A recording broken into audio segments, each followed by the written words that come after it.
जीवन में असंभव कुछ भी नहीं है। जब जागो तब सवेरा होता है।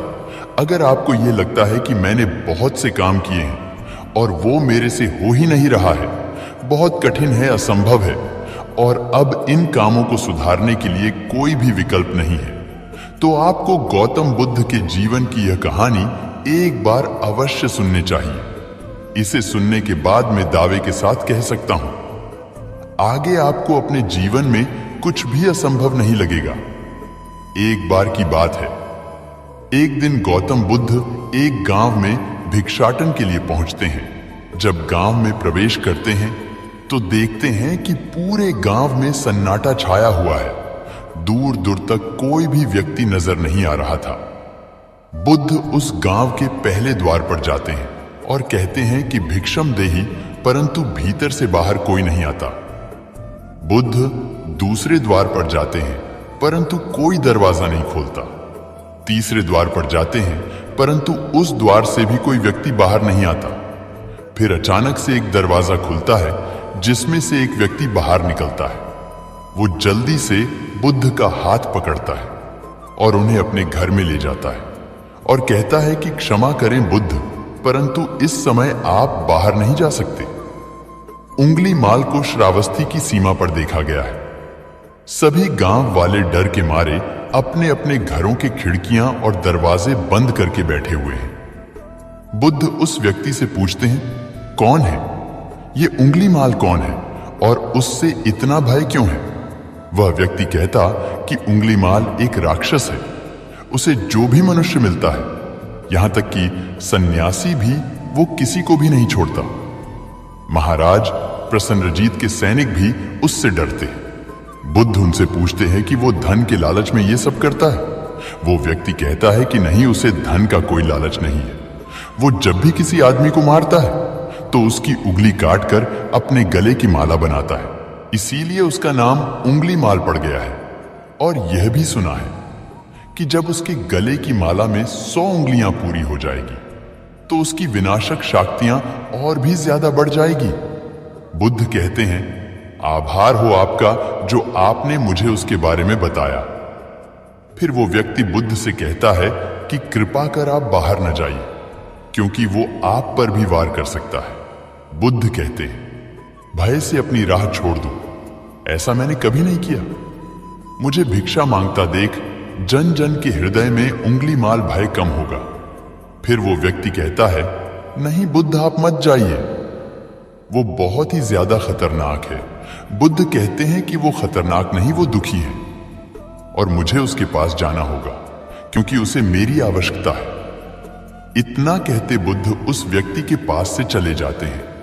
कुछ दूर चलने के बाद बुद्ध वन में प्रवेश करते हैं। वन में चारों ओर एक सन्नाटा छाया होता है।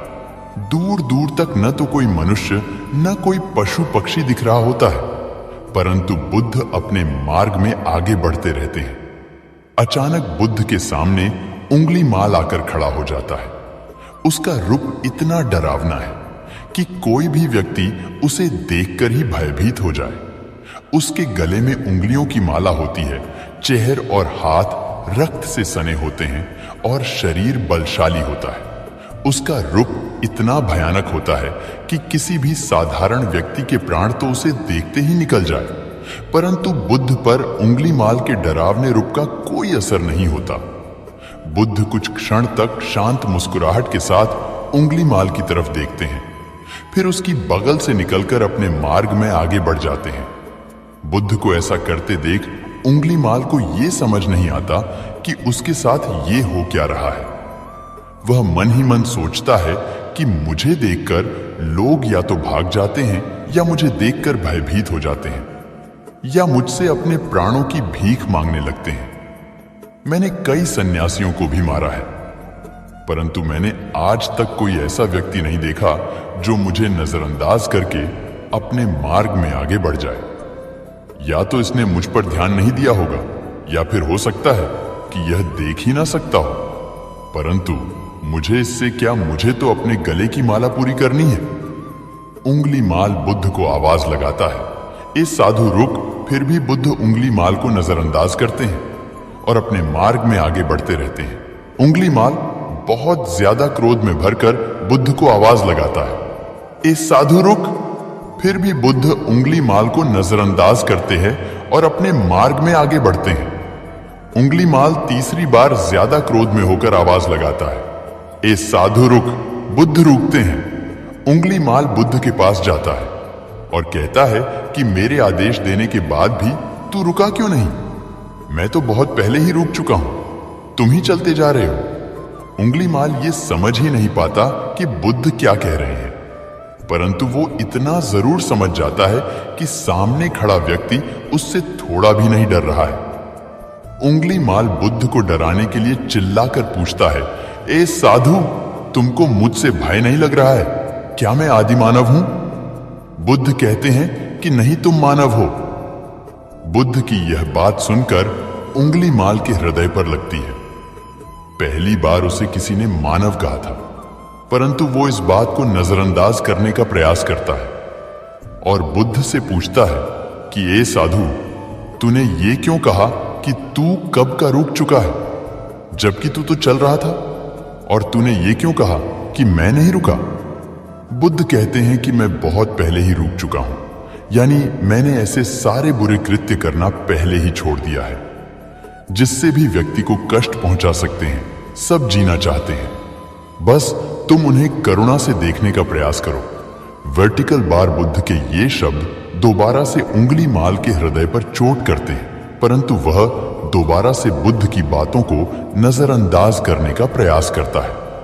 इस बार वह और क्रोध में भरकर बुद्ध की गर्दन पर अपनी कटारी रख देता है, जिससे वो लोगों की हत्या किया करता था, और बुद्ध से चिल्लाकर कहता है, नहीं, मैं न तो मानव न ही करुणा है, सिर्फ चल और कपट है, इसीलिए मैं सबकी हत्या करूंगा और किसी को जीवित नहीं छोड़ूंगा। बुद्ध कहते हैं, तुम्हें लोगों ने बहुत दुख दिया है। उंगली माल क्रूरता मनुष्य अज्ञान के कारण ही करता है। ईर्ष्या, द्वेष, मोहमाया ये सभी अज्ञान की संतानें हैं, परंतु वो व्यक्ति ही है जिसमें दया, करुणा, सद्भाव और समझ का उदय भी होता है। उंगली माल यदि इस जीवन में क्रूर और निष्ठुर लोग हैं, तो दयावान भी हैं। बस तुम्हें अपनी आंखों से इस अंधेपन की इस पट्टी को हटाना होगा जो तुम्हें केवल बुराई ही दिखा रही है। तीसरी बार बुद्ध शब्दों को सुन उंगली माल का खुद पर से संयम हट जाता है।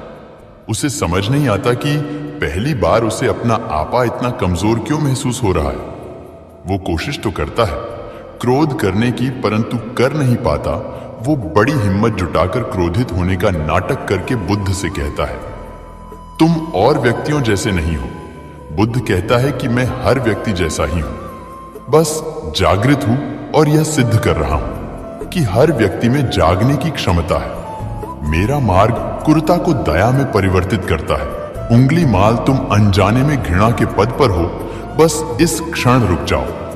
तुम्हारे भीतर भी यह क्षमता है कि तुम दया और करुणा के पद पर भी चल सको। इतना सुनते ही उंगली माल के हाथ से कटारी जमीन पर गिर जाते हैं। उसकी आंखों से आंसू बहने लगते हैं। भला कोई कब तक बुद्ध को अनदेखा करेगा? उंगली माल रोते हुए बुद्ध से पूछता है, क्या आप वही है जिन्हें लोग भगवान गौतम बुद्ध कहते हैं, जो लोगों को मुक्ति के मार्ग पर चलना सिखाते हैं? हाँ, मैं वो ही हूं। मैं तुम्हें मुक्ति के मार्ग पर ले जाना चाहता हूं। फिर उंगली माल कहता है, परंतु मैं अब बहुत दूर निकल गया हूं। मैंने बहुत हत्याएं करी हैं, बहुत पाप करे हैं। मैं अब चाहकर भी वापस नहीं लौट सकता और मेरा वापस लौटना अब असंभव है। बुद्धि कहते हैं कि असंभव कुछ नहीं है। जब जागो तभी सवेरा। उंगली माल कहता है, मैं अब पुण्य जीवन की ओर नहीं मोड़ सकता, बहुत देर हो चुकी है। बुद्ध कहते हैं, तुम में इतनी चेतना है कि तुम जानते हो कि जो तुमने अब तक किया वह बुरा था। इसका अर्थ यह है कि तुम जानते हो कि क्या अच्छा है और क्या बुरा है। उंगली माल, जिस दिन से तुमने अच्छा कार्य करना शुरू कर दिया, उस दिन से तुम्हारा एक नया जीवन शुरू हो जाएगा। फिर उंगली माल कहता है, मैं कितने भी अच्छे काम करूं, परंतु लोग मुझे उसी दृष्टि से देखेंगे और मुझे चैन से जीने नहीं देंगे।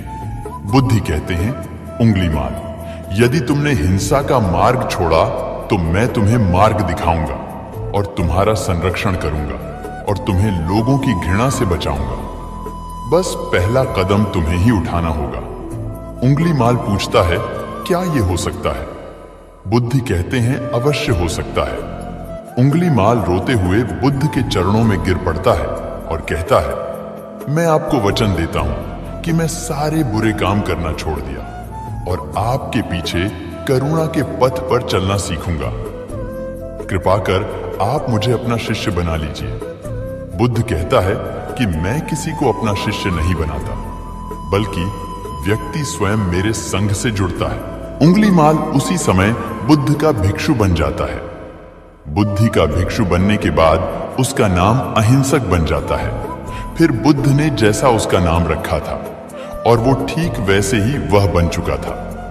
जब अहिंसक प्रथम बार अन्य भिक्षुओं के साथ एक गांव में भिक्षाटन घटने के लिए जाता है तो गांव के कुछ लोग उससे बदला लेने के लिए उसे लाठी डंडों से पीटने लगते हैं। जब ये बात बुद्धि को पता चलती है तो वे तुरंत उसे बचाने के लिए उसके पास पहुंचते हैं और अपने शरीर को उन लाठी डंडों के बीच में ले आते हैं जो अहिंसक को पड़ रहे थे। बुद्धि को देखकर वे गांव वाले डंडे और पत्थर मारना बंद कर देते हैं। सभी लोग बुद्ध से कहते हैं, बुद्धि, क्यों आप इस इत्यारे उंगलीमाल की रक्षा कर रहे हैं? न जाने कितने लोगों की जानें ली हुई है। इसमें बुद्धि कहते हैं, अब यह उंगलीमाल नहीं है, बल्कि अब इसका नाम अहिंसक है। अब यह आपकी ही तरह एक मानव है। वे गांव वाले कहते हैं, ऐसा आदमी कभी नहीं बदल सकता। बुद्धि कहते हैं, ये बदल चुका है। बस आप सब लोग इसे अपनी पुरानी दृष्टि से देख रहे हैं। यदि उंगलीमाल होता तो क्या आप में से किसी में भी इतना साहस या बल होता कि कोई इसे एक उंगली भी लगा सके? ये आपका हर बार खाता रहा और इसने आप पर कभी पलटकर वार किया नहीं ना? क्या ये परिवर्तन आपको नहीं दिखा? आज इसने अपना लहू बहा से आपने सारे बुरे कृत्य धो डाले हैं। आप लोगों के द्वारा इतनी मार खाने के बाद भी इसकी आंखों में आपके लिए क्रोध नहीं है। क्या ये बदलाव आपको नहीं दिख रहा है? यह तो बदल गया, परंतु आप कब बदलोगे? इस कहानी से हमें यह सीखने को मिलता है कि लोग सोचते हैं कि उन्होंने बहुत सारे गलत काम किए हुए हैं। अब इन गलत कामों को सुधारने के लिए और कोई भी विकल्प नहीं है। इस पर गौतम बुद्ध कहते हैं कि चाहे अपने अब तक कितने भी बुरे काम क्यों न किए हुए होंगे, लेकिन अगर आप एक विचार को अपने मन में लाते हैं कि अब मुझे कुछ सही करना है, तो वही विचार आपके रूपांतरण का कारण बन सकता है। पर सबसे जरूरी बात यह है कि किया आप पहला कदम उठाने के लिए तैयार है। देख मेरे भाई, जीवन में असंभव कुछ भी नहीं। अगर आप ठान लिए कि मुझे करना ही है, तो आप उसे जरूर कर सकते हैं। बस शर्त यह है, उस काम को आप कितने शिद्दत। मेरे भाई, तुम इंसान हो, तुम कुछ भी कर सकते हो, इसीलिए जिंदगी में आगे बढ़ो। इसीलिए महात्मा बुद्ध ने कहा है कि मेहनत करो, क्योंकि मेहनत के बगैर कुछ नहीं होता है। दोस्तों, ये सभी थे वो उपदेश जो गौतम बुद्ध के द्वारा दिए गए हैं। दोस्तों, अगर ये बातें आपको थोड़ी सी भी अच्छी लगी हो ना, तो इस वीडियो को एक लाइक जरूर करिएगा और अपने फैमिली मेंबर के साथ शेयर जरूर करिएगा। इस चैनल को सब्सक्राइब भी आप कर सकते हैं नीचे लाल बटन को दबाकर। मिलते हैं और अच्छी वीडियो के साथ, तब तक के लिए अपना ध्यान रखिए।